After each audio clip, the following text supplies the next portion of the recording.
Пятница 27 снежня. Вітаю, шановне господарство. З вами Віталд Сіўчык. Эфир працягвае Белсадзум.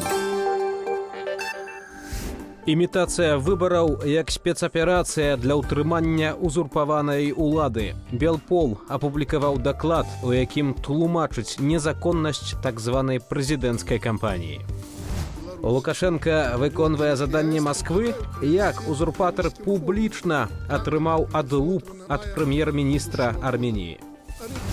Беларус перамог у шахматах шматразовага чэмпіёна свету. Сенсацыйны вынік 18гадовага Дзяніса Лазавіка ў Нью-Йорку. 97% чальцоў выбарчых камісіяў – гэта людзі, якія ўжо ўдзельнічалі ў папярэдніх махінацыях. Каманда Белпол апублікавала справаздачу, якая раскрывае механізм фальсіфікацыяў так званых прэзідэнцкіх выбараў. Рэжым цалкам выключыў магчымасць удзелу дэмакратычных кандыдатаў нават у імітацыі выбараў, а намінальныя апаненты Лукашэнкі застаюцца пад ягоным поўным кантролем. Справаздача падкрэслівае, што так званая выбарчая кампанія ўжо суправаджаецца грубымі парушэннямі заканадаўства. Праз масавыя палітычныя рэпрэсіі незалежныя назіральнікі ніяк не змогуць кантраляваць працэсу галасавання. Да фальсіфікацыяў маштабна прыцягваюць чыноўнікаў і працаўнікоў дзяржаўных арганізацыяў, якія дзейнічаюць пад кіраўніцтвам дыктатара і ягонага найбліжэйшага атачэння. Механізм падробкі вынікаў быў запушчаны яшчэ нават да афіцыйнага абвяшчэння даты гэтак званых выбараў. Спадарства атрымаю цяпер у руках вось акурат даклад пра гатоўнасць сістэмы фальсіфікацыі выбараў прэзідэнта Рэспублікі Беларусь 2025 года. Даклад падрыхтаваны ініцыятывай Белпол, і прадстаўнік ініцыятывы Владзімір Жыгар ўжо зараз з намі на сувязі. Вітаю, Владзімір. Добрый день. Даклад налічвае больш за 30 сторонак. Вельмі падрабязна апісваюцца механізмы фальсіфікацыяў. Атрымоўваецца, як у той фразе, якую прыпісваюць Сталіну, што не важна, хто як галасуе, важна, хто як лічыць. Ці можна ўжо казаць пра нейкую асобную касту фальсіфікатараў у Беларусі, калі, як вынікае з вашага дакладу, на працягу гадоў, дзесяцігоддзяў нават, гэта часта тыя самыя людзі? Ну, в первую очередь, я, наверное, хотел бы начать с того, что мы начали работать с этой информацией, начиная с лета 2024 года, когда нам поступили первые вот эти сигналы из Беларуси. Именно поэтому в августе мы и сказали, что выборы запланированы на февраль 2025 года. В принципе, Лукашенко это в последующем и подтвердил. Но из-за того, что мы придали гласности эту информацию, режиму пришлось спешно менять дату так называемых выборов, и поэтому они перенесли это на январь. Но тут еще что очень важно, что вся подготовка к этим выборам началась, естественно, задолго до объявления об этом, мягко говоря, как-то официально. И здесь еще также стоит уточнить, что да, согласно вот этого доклада, который мы подготовили, более 95% это фальсификаторы со стажем. Но даже при этом режим все равно занимался полной проверкой представителей Центральной избирательной комиссии, посредством, естественно, спецслужб белорусских, то есть КГБ, и также подключалась к этому так называемая МВД. Данный доклад показывает, что по большому счету никаких выборов в принципе в Беларуси нет. Это абсолютно такая театральная постановка. И именно эту информацию мы старались доводить до наших партнеров. Потому что этот доклад был подготовлен, можно сказать, месяц назад, и мы его передавали по закрытым каналам нашим партнерам как в Европе, так и за океаном, а также иным партнерам, иным странам, с которыми работает Белпол. Выборов нет. И здесь даже говорить о каких-то фальсификациях смысла большого нет. Просто выборов нет. И все то, что происходит, это бутафория, это театральная постановка, это попытка перевернуть эту так называемую страницу.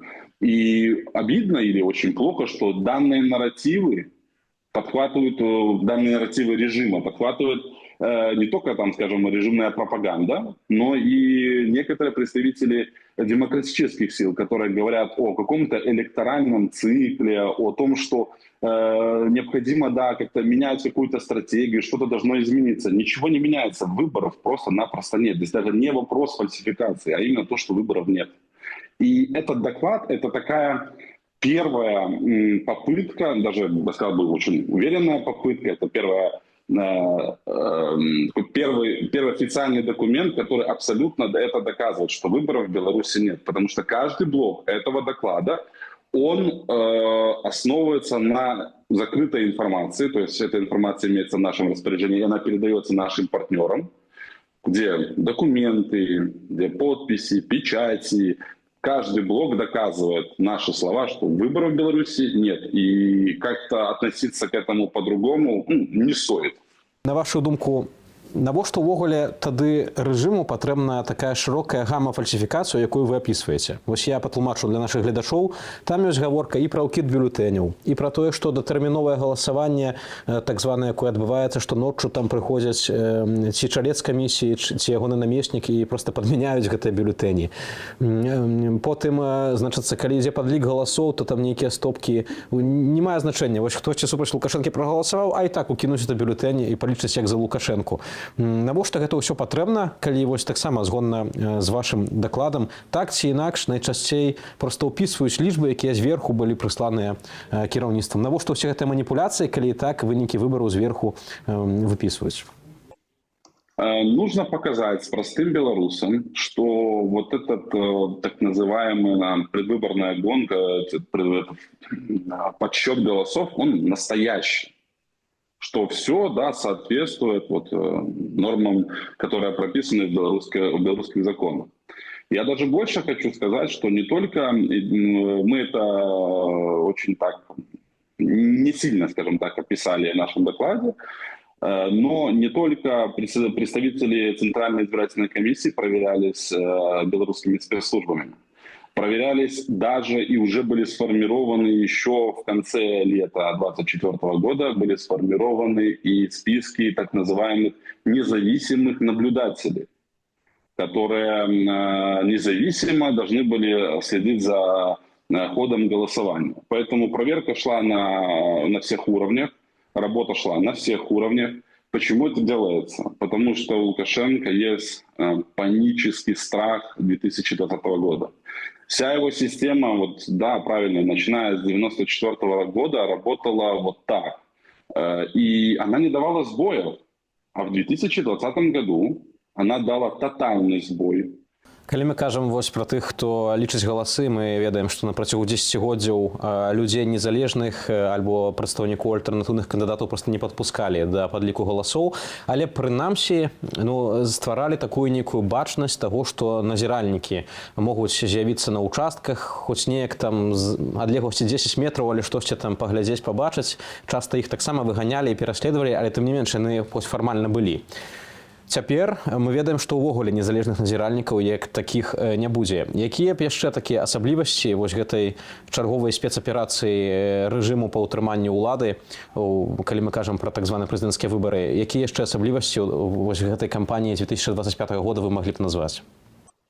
Я бы хотел акцентировать внимание, которое мы, в общем-то, это прописывали в нашем докладе, именно на вот этой проверке белорусскими спецслужбами членов избирательных комиссий. Потому что ранее, да, кого-то проверяли, но такой необходимости в свое время не было. Все, в принципе, знали, что этот человек проверенный, этот человек уже неоднократно проводил различного рода в Беларуси, да, если можно так выразиться, электоральные кампании. Ему доверяли, можно сказать, на слово. Но после 2020 года, после вот этой психологической травмы для всей системы, когда даже проверенные люди, все равно они выходили и под давлением общественности показывали реальные цифры, это стало для системы проблемой. И поэтому они всех тотально проверяют. Веры нет никому. Они прекрасно понимают, что за 4,5 года просто ужасных репрессий, при таком количестве политических заключенных, людей, которые эмигрировали по политическим мотивам из Беларуси, они все равно понимают, что в Беларуси огромное количество людей против режима. И сейчас, после вот этой тотальной зачистки, не дай бог, что-то опять произойдет, как тогда это объяснять, ну, не только, скажем так, Лукашенко, но и объяснять это своему электорату, пускай небольшому, но все-таки электорату. Потому что, ну как, получается, мы боролись, и мы пришли куда? Никуда. Они все равно есть. И поэтому тотальная проверка. Ну, независимые наблюдатели, конечно, в кавычках, да, независимые наблюдатели, все проверяются белорусскими спецслужбами. Они запускают сейчас флешмоб о том, что там представители центральных избирательных комиссий снимают видео, говорят о том, что мы не боимся. Ну, это до поры до времени они не боятся. И то этих людей очень мало. И забегая вперед, скажу, что в ближайшее время мы продолжим рассказ про самовыборы Лукашенко 2025. В ближайшее время мы опубликуем список, ну, если не всех, то большинства представителей Центральной избирательной комиссии. И каждый белорус, который проявит какой-то интерес к этой информации, может спокойно узнать, кто же фальсифицирует выборы, кто же крадет будущее, как непосредственно этого белоруса, так и детей белорусов. И сможет узнать фамилии этих людей. Если кто-то находится в безопасности, может им даже позвонить. И это тоже важный такой аспект работы, потому что фальсификаторы, люди, которые крадут будущее целой страны, не должны знать, что они делают.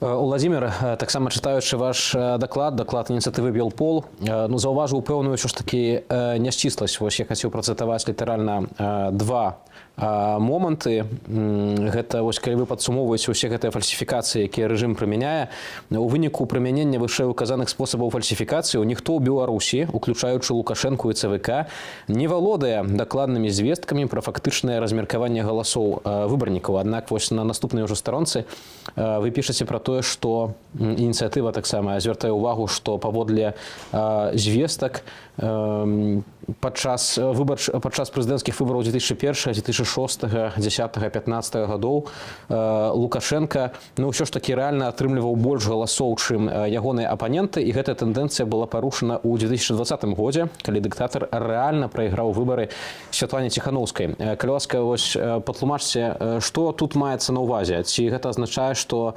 паводле звестак Белпол да 2020 года, не ведаю, Лукашенко выйграваў сваю ж імітацыю выбораў, ці гэта азначала, што ён проста у першым туры браў наибольшую колькасць галасоў? Што вы мелі на ўвазе? Здесь имеется в виду что до 2020 года в связи с тем, что оппоненты, которые участвовали в выборах Лукашенко, они, увы, они не пользовались такой популярностью, и Лукашенко в целом, вот народ, да, он как бы Лукашенко поддерживал и больше, чем, например, это произошло там в 2020 году. И Лукашенко тогда, на самом деле, не надо было фальсифицировать выборы, или там, вырисовывая себе там 75, 77, 80%. То есть, но ему нужна была такая элегантная победа с абсолютным уничтожением своих соперников. Да, у него, может быть, было, по нашему мнению, это согласно, скажем так, той информации, которая есть у наших представителей, то даже тех ощущений, которые вот были у наших представителей, которые писали доклад в те года. Лукашенко было, может, 52%, может, там 54%, но там не было 70-80%. Если говорить, но на самом деле никто реальные цифры, на самом деле, никто не знает. Ни Лукашенко, ни ЦИК, потому что никто не считает эти голоса в принципе. Ну вот поставлена задача, чтобы у Лукашенко везде было по регионам, там, условно, выше 70%. Какая разница, какие настоящие цифры? Никто не собирал, никто не считал никогда эти голоса, потому что основная цель сделать победу Лукашенко абсолютной. Даже если он условно там набирает там, в каком-то регионе, там, набирал в каком-то регионе там, 70%, если стоит задача, чтобы было, там, например, 80%, то именно с того региона будет такая цифра. Потому что, помня, как проходят выборы в Беларуси, это было очень интересно, особенно когда был основной день голосования, и я участвовал в нескольких, в двух электоральных кампаниях, там были небольшие участки, и это просто, это было наглядно очень так интересно смотреть за этим, когда каждые 2 часа звонок из центральной комиссии там, того или иного района и спрашивают, сколько у вас проголосовало, они говорят, там, например, 10. Они говорят, нет, вы знаете, в следующий раз должно быть 25 от общего числа. И все, и в следующий раз это уже не 25, это уже 30. И говорят, вот хорошо, но люди не приходили. И ты просто наблюдаешь за этим, ты это понимаешь, ты это фиксируешь, и потом, когда приезжали проверяющие уже непосредственно из милиции, ты говоришь, что тут происходят какие-то непонятные вещи. Тебе говорят, это не твои проблемы. Ты смотришь за соблюдением, за охраной общественного порядка. Подсчет голосов, какие-то моменты, это тебя не касается. И когда я вновь помню на таких выборах в Беларуси, я поднял это перед своим руководством такой вопрос, мне было четко, скажем так, объяснено, что если я еще раз подниму этот вопрос, то этот день я уже закончу не сотрудником уголовного розыска, а в лучшем случае участковым инспектором милиции именно этого места, где проходит голосование, это была там небольшая деревня. И всем становится это понятно, но каждый сотрудник прекрасно знал, что никто ничего не считает. Приходят цифры из Центральной избирательной комиссии, которые должны быть. Да, потом все происходит, да, все потом считается официально, все там раскладываются по стопочкам, да, это происходит. Но и все это потом передается в Центральную избирательную комиссию, там, в исполкоме. Все это заводится официально на машинах с мигалками, это все заводится. Но это не имеет никакой разницы, потому что цифра, которая вот только что приехала, она уже находится в Минске, и она там уже соответствует тем планам, которые были изначально, скажем так, распланированы. Аднак, Владзіміраў, калі мы не можам падлічыць рэальныя галасы на так званых выбарах, якія даўно мінулі, можа, гэта ўсё ж такі не варта так сцвярджаць, што Лукашенко іх выйграваў, таксама на чым базуюцца такія звесткі? Скажем так, это наше мнение, которое, опять-таки, кто-то может оспорить, кто-то с ним согласится, но это здесь скорее нужно понимать, что надо смотреть правде в глаза. В свое время у Лукашенко была достаточно большая поддержка. Потом она уменьшалась, но ему всегда нужно было элегантная, абсолютная победа над своими противниками. И в 2020 год он абсолютно сломал все, потому что вся система десятилетиями была выстроена, все прекрасно работало, а тут все просто поломалось, и это нанесло психологический такой удар Лукашенко, что мало того, что были нарисованы цифры, но он увидел реальную картину, что все абсолютно не так. И сейчас они пытаются это все разыграть, чтобы опять восстановить психологическое состояние Лукашенко, более-менее нормальное. Дзякуй вялікі за гэтую размову. А з намі на сувязі быў Владзімір Жыгар, прадстаўнік ініцыятывы Белпол. У Гомель прыбыла чарговая група дзяцей з акупаваных рэгіёнаў Украіны. Як паведамляе праўладнае выданне «Гомельская праўда», 33 падлеткаў з Луганскай вобласці размясцілі для аздараўлення ў санаторыі Дубравенка пад Магілёвам. Яшчэ 40 непаўнагадовых накіравалі ў Віцебскую вобласць. Арганізацыяй размяшчэння украінскіх дзяцей займаецца фонд Алексея Талая пры спрыянні рэжыму Лукашэнкі. Пра іншыя падзеі у скароце навінаў.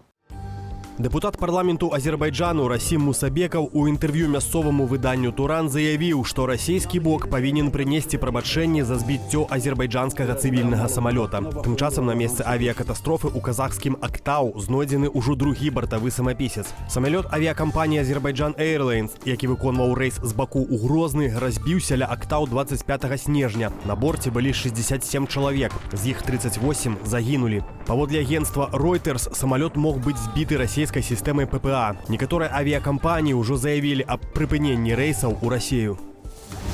У Паўднёвай Карэі парламент абвясціў імпічмент выканаўцу абавязкаў прэзідэнта Хан Док-Су. Раней імпічмент быў абвешчаны прэзідэнту Юн Сук Ёлю, які быў адхілены ад улады за рашэнне ўсталяваць ваеннае становішча ў краіне. Сітуацыя выклікала шырокі рэзананс як унутры краіны, так і на міжнароднай арэне. Прычыны імпічменту пакуль не раскрытыя цалкам, але эксперты звязваюць гэта з абвінавачаннямі ў злоўжыванні ўладай і карупцыяй, якія раней гучалі на адрас кіраўніцтва краіны. Чарговы завочны палітычны працэс. У Беларусі судзяць блогера і актывіста Антона Матольку. Яму інкрымінуюць больш за 10 артыкулаў крымінальнага кодексу, уключаючы абвінавачанні ў распальванні варожасці, дыскрэдытацыі дзяржавы і арганізацыі масавых беспарадкаў. Усе гэтыя дзеянні паводле лукашэнкаўскай пракуратуры нанеслі шкоду краіне, агулам коштам на 30 мільёнаў рублёў.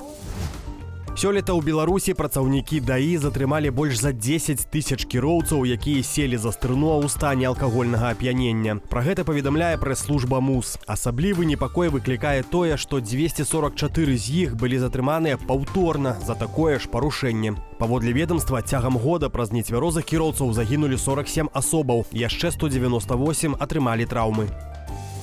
18-гадовы беларус Дзяніс Лазавік здзівіў шахматны свет. Ён перамог легендарнага Магнуса Карлсена на чэмпіянаце свету па рапідзе, які праходзіць у Нью-Йорку. Маладому беларусу ўдалося апярэдзіць аднаго з самых моцных і славутых гульцоў сучаснасці, што ўжо зрабілася сенсацыя турніру. У выніку 5 тураў у Лазавіка 3,5 балы. Ён займае 33-й радок. У неаднаразовага чэмпіёна свету Карлсена 2,5 і 80-я пазіцыя.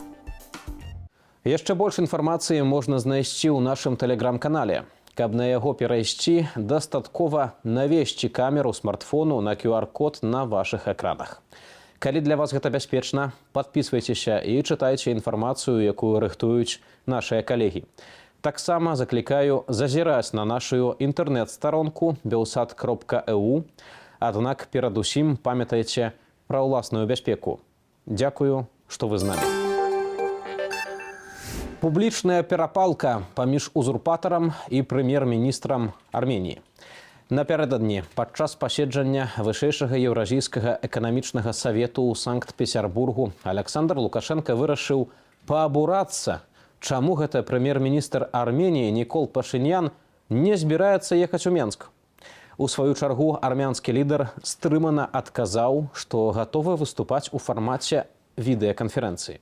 Если нашим наблюдателям интересно наш союз, я попросил бы их присутствовать все-таки на заседаниях, а не по телевизору нам рассказывать, как они будут с нами сотрудничать. Никола Иванович, это вас не касается. Мы знаем, что вы не только сбрили бороду, но и приболели немножко. Поэтому мы воспринимаем вас как нового, молодого, внешне, по крайней мере, члена нашего союза. Благодарю за внимание. Спасибо, Александр Григорьевич. Просто хочу уточнить, что вот мы не возражаем против проведения заседания Высшего экономического совета ЕС в Минске, но я хочу заранее сказать, что наша делегация примет участие заседание в режиме видеоконференции. Спасибо. А что за проблема? Что у вас за проблема? Далеко до Минска или некому вас подвезти? Ну, мы организуем доставку вашей делегации, если нужно. Александр Григорьевич, я по этому поводу выступил с публичным заявлением, и это заявление остается в силе. Я не думаю, что это правильный формат, чтобы обсудить эти вопросы. Просто вы сказали, затронули вопрос, я должен был сразу среагировать, что не было никаких недопониманий. Спадарства, з намі на сувязі Рубен Меграбян з Армянскага інстытуту міжнародных адносінаў і бяспекі. Рубен, здравствуйте. Приветствую вас. Ну вот летом премьер-министр Армении Никол Пашинян сделал четкое заявление, что пока Лукашенко находится у власти, ни премьер-министр Армении, ни какие-то другие официальные лица с этой страны не поедут в Беларусь, в Минск с каким-то визитом. Заявление очень конкретное, четкое. Казалось бы, зачем вообще Лукашенко поднимать эту тему публично? Может быть, многие бы уже даже и забыли о том, что такое заявление прозвучало. Но прежде всего Лукашенко в очередной раз выступил в роли, скажем так, Марии Захаровой только с усами. И это было по заказу господина Путина, который также был, ну, скажем так, вот, в каком-то душевном дискомфорте по факту неприезда Пашиняна. Хоть и, ну, скажем так, по формально уважительной причине неприезда его на эти очередные посиделки в Петербург. Поэтому ввиду вот такой патологически закомплексованной натуры господина Путина, ему очень захотелось загнать Пашиняна в дискомфорт, и, естественно, он это сделал посредством Лукашенко в очередной раз. Но получилось то, что получилось.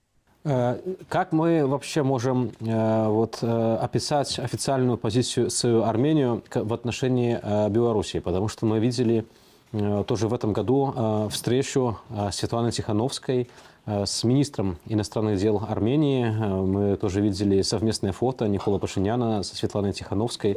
И в то же время, ну, все же еще, вот, хоть и в формате видеоконференции, но тем не менее, Никола Пашинян еще появляется вот на каких-то таких вот саммитах, собраниях, где Армения еще является официальным членом таких объединений. Вот как можно объяснить официальную позицию Армении относительно Беларуси? Ну, Беларусь это не такая однозначная категория.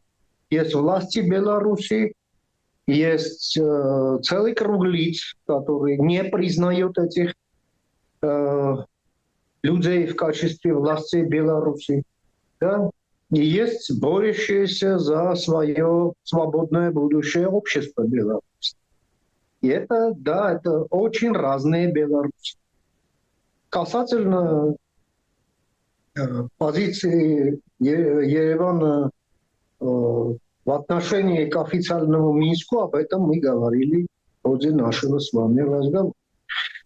Касательно госпожи Тихановской, которая по моему личному восприятию является реально легитимным президентом Беларуси, это другое отношение. И это отношение мы также видим в ходе этих, в общем-то, официальных встреч, поскольку у госпожи Тихановской также есть и дипломатический статус также, помимо всего. И, конечно, в отношении общества Беларуси есть полное понимание того, в каком положении оно находится сейчас. Это общество на территории, которая оккупирована со стороны России, и там правит гауляй. А общество является жертвой такого стечения обстоятельств. Поэтому в Армении принято считать, что есть надежное убежище для людей, которые преследуемы администрацией этого гауляйтера.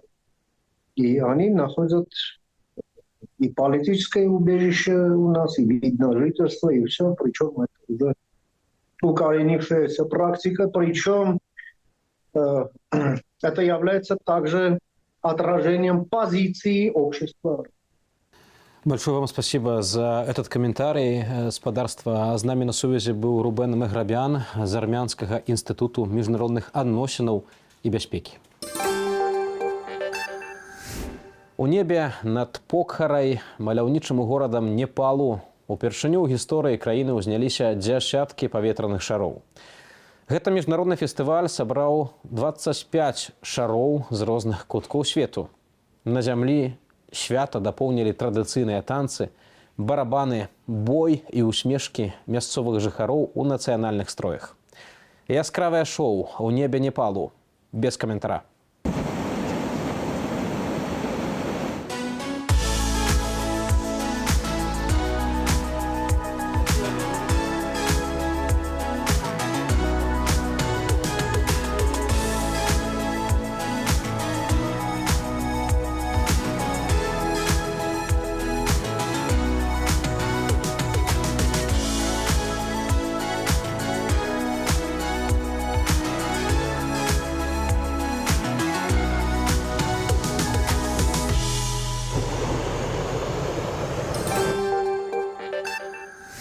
гаспадарства, калі для вас гэта бяспечна, подписывайтеся на наш YouTube канал Белсат News, ставьте уподобанні і каментуйте. Свабоды і міру вам.